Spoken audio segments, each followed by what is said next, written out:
second thing was the first thing and the second thing. Have an action plan and look at what's stopping you from being where you want to be. Third thing is, what can you do better right now? Now, it sounds very similar to the last one, but what can you do better right now? This is for mental health's sake so that you can feel forwarding in what you're doing. Look at your schedule, look at what you're doing, if you have a job, no job, school, whatnot. Do things that'll help your mental health. Do things that will get you through the day so that your mind is not tormenting you to death. Like, you know what I mean?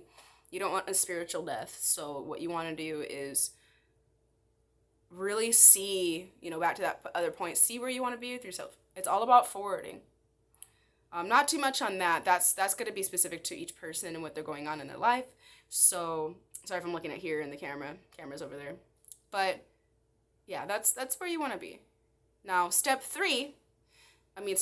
said step 3. Step 4 would be removing anything outside of your life that is hindering you, not just yourself, but outside. Now, what does this mean?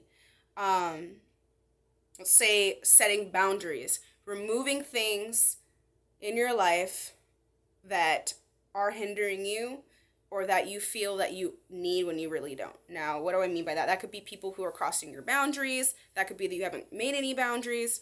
When you do that action plan and you get finally to that place in that area of your life you want to be, you don't want anything to mess it up. You want to have a routine. So you want to set those boundaries.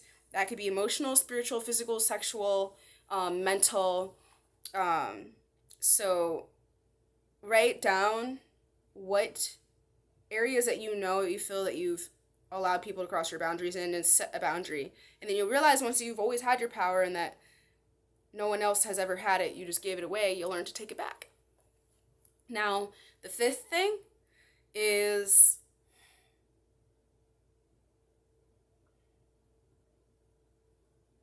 maintaining your work-life balance or school-life balance, maintaining your homeostasis. Now, how do you maintain that? You go through that successful process of finally getting there. You're at step 5 and you're like, oh my gosh, like I'm where I'm at, blah, blah, blah.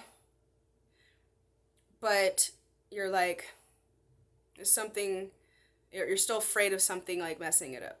Now, we talked about outside influences in self-influence. We talked about boundaries. We talked also about how to get started, and we also talked about where you want to see yourself. So now the 5th thing is making sure that all those things are not undone.